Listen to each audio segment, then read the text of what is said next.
Japanese bomb penetrated the forward deck of the USS Arizona at 8:06 in the morning on December 7, 1941.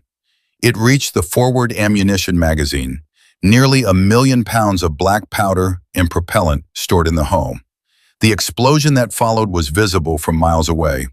It lifted the bow of the ship clear of the water. It killed over 1,000 men in an instant.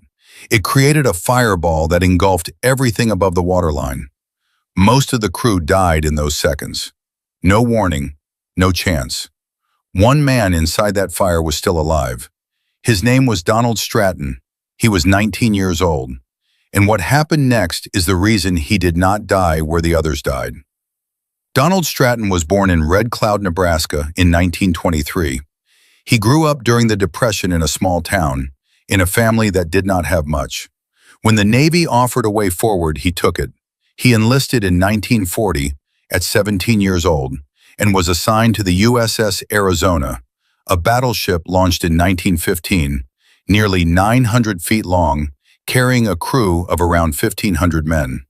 By December 1941, he had been aboard long enough to know the ship well, her decks, her routines, her crew of young men from towns and cities across the country, most of them not much older than he was. On the morning of December 7th, the Arizona was moored on Battleship Row at Ford Island in Pearl Harbor, taking on fuel.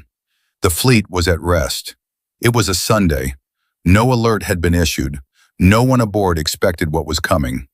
The Japanese attack force, 353 aircraft launched from 6 aircraft carriers north of Hawaii, reached Pearl Harbor in 2 waves. The first wave struck at 7:55 in the morning. Within minutes, 8 battleships had been hit. The Arizona was struck at 8:06. A bomb designed to penetrate armored ship decks punched through the forward section and reached the powder magazine before it detonated. The magazine detonation is recorded as one of the most catastrophic single explosions in naval history. It was not the bomb alone that destroyed the Arizona.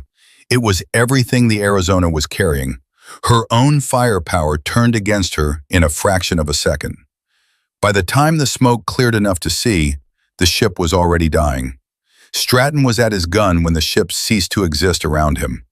Stratton was stationed on the anti-aircraft director platform, high above the main deck. The position gave him a clear view of the harbor and the incoming aircraft. It also left him fully exposed to the fireball that rose from below when the magazine detonated. The blast was immediate and total. He sustained burns across more than 60% of his body, his hands, his arms, his face, his back. The fire found him. The skin burned away in most of the places it reached. By the standards of burn injuries, what Stratton had sustained was not survivable under most circumstances. He was conscious. This is documented in his own account, given decades later in interviews and in writing. He knew where he was. Around him, the burning deck below, smoke rising from the water, the wreckage of a ship structurally destroyed from within. The Arizona was not sinking in any orderly sense. She was collapsing. The forward section had been blown apart by a detonation that had killed most of the men in that part of the ship before they had time to understand what was happening. Fires burned across everything that remained. He was on a platform above the fire. He could not climb down through it. He could not jump. The water below was burning. Fuel from the ruptured tanks had spread across the surface of the harbor and was on fire. He was alive. He could not move without agony. There was no clear way off the ship. What happened next required someone else to act first. A rope was strung between the USS Arizona and the USS Vestal, a repair ship that had been moored alongside the Arizona and had herself been damaged in the attack. The Vestal's crew was fighting their own fires, managing their own wounded, working to keep their own ship afloat. But someone rigged the line. Exactly who did it is not precisely recorded in any single source. The chaos of those minutes made precision impossible for anyone present. What is confirmed, the rope existed. It stretched above the burning harbor between the 2 ships, and several men from the Arizona used it to escape. Stratton was one of them. He gripped the rope and began to cross. His hands were burned so severely that each grip was its own category of pain. He had no gloves, no protection, just burned skin closing around a rope above burning water, hand over hand, pulling a burned body forward, one movement at a time. He had no strength in reserve. Burn injuries of this severity begin shutting the body down. Fluid loss, shock, and pain work together against consciousness and against the will to continue. He continued. Below him, the harbor was covered in burning oil. Smoke was dense in every direction. The Arizona behind him was still on fire, still settling. The distance between the two ships was not large. In any other circumstance, it would have taken seconds to cover. He moved hand over hand. He crossed. He reached the Vestal and collapsed on the deck. He was barely alive, but he was off the Arizona. The USS Arizona sank on December 7, 1941. She rests there still, in approximately 40 feet of water, moored in death roughly where she was moored that morning.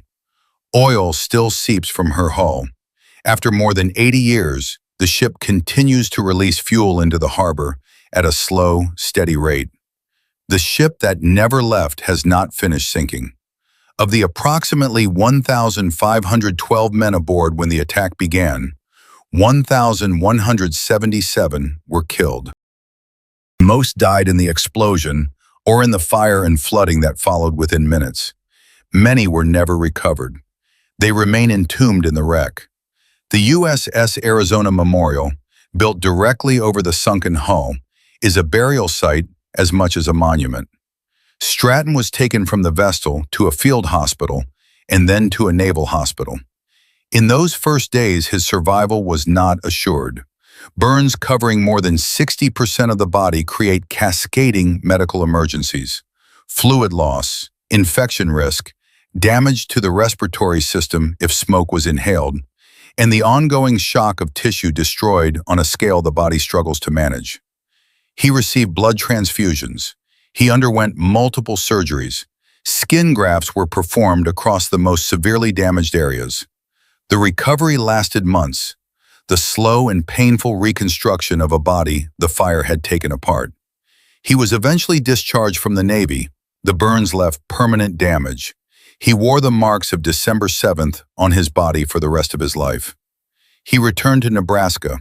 He married. He raised a family. He worked. He lived the ordinary life that 19-year-old sailors are supposed to live, the life that 1,177 men aboard the Arizona that morning did not. Donald Stratton lived to be 97 years old.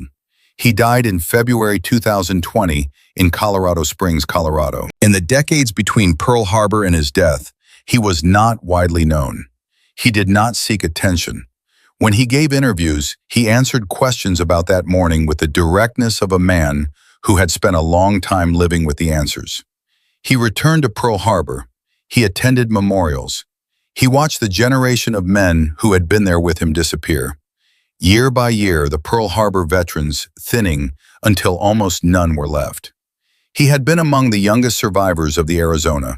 He outlived almost all of them. The Arizona rests at the bottom of Pearl Harbor. The men who died aboard her are still there.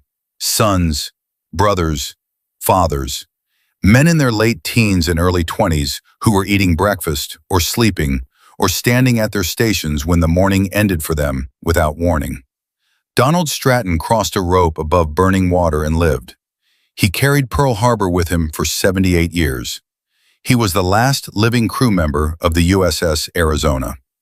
When he died, a part of the Arizona came to the surface one final time, and then it was gone. If stories like this deserve to be remembered, the men who survived and the men who did not, consider subscribing. Share your thoughts in the comments.